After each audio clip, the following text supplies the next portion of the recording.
फांसी देना और लेना कोई आसान काम नहीं है। किसी को फांसी देते समय कुछ नियमों का पालन करना पड़ता है। इसमें फांसी का फंदा, फांसी देने का समय, फांसी की प्रक्रिया आदि शामिल है। आपने आज तक सिर्फ फिल्मों में ही फांसी देते हुए देखा होगा, लेकिन आज मैं आपको फांसी से जुड़ी कुछ ऐसी बातें और सवालों के जवाब बताऊंगा जो आपको आसानी से नहीं मिलेंगे। मैं हूं बकलोल और आप देख रहे हैं लालटेन।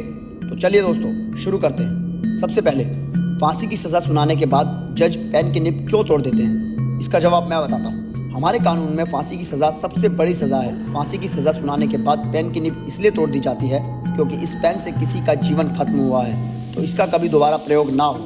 एक कारण ये भी है कि एक बार फैसला लिख दिए जाने और निब तोड़ दिए जाने के बाद खुद जज को भी अधिकार नहीं कि वो उस जजमेंट की समीक्षा कर सके या उस फैसले को बदल सके या पुनर्विचार करने की कोशिश कर सके। नंबर 2, फांसी देते वक्त कौन कौन मौजूद रहते हैं? फांसी देते समय कुछ ही लोग मौजूद रहते हैं। इनमें फांसी देते वक्त वहां पर जेल अधीक्षक, एग्जीक्यूटिव मजिस्ट्रेट, जल्लाद और डॉक्टर मौजूद रहते हैं। इनके बिना फांसी नहीं दी जा सकती। नंबर 3, फांसी देने से पहले जल्लाद क्या बोलता है? जल्लाद फांसी देने से पहले बोलता है कि मुझे माफ कर दो। हिंदू भाइयों को राम राम, मुस्लिम को सलाम, हम क्या कर सकते हैं, हम तो है हुक्म के गुलाम। नंबर 4, आखिर सुबह के समय सूर्योदय से पहले ही फांसी क्यों दी जाती है? फांसी देना जेल अधिकारियों के लिए बहुत बड़ा काम होता है और इसे सुबह होने से पहले इसलिए निपटा दिया जाता है ताकि दूसरे कैदी और काम प्रभावित ना हो। सुबह फांसी देने से उनके घर वालों को भी अंतिम संस्कार के लिए पूरा समय मिल जाता है। नंबर 5, फांसी से पहले आखिरी इच्छा में जेल प्रशासन क्या क्या दे सकता है? आखिरी इच्छा पूछे बगैर किसी को फांसी नहीं दी जा सकती। कैदी की किसी आखिरी इच्छा में परिजनों से मिलना, कोई खास डिश खाना या कोई धर्म ग्रंथ पढ़ना शामिल होता है। नंबर 6, कितनी देर के लिए फांसी पर लटकाया जाता है?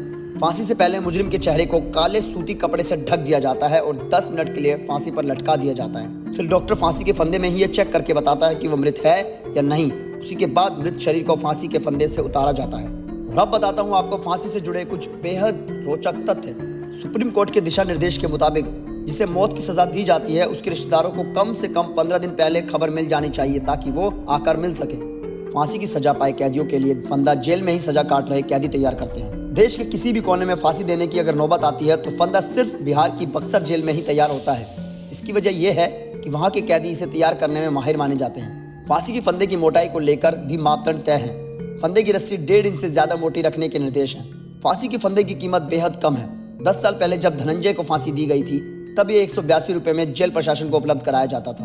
भारत में फांसी देने के लिए बस 2 ही जल्लाद हैं।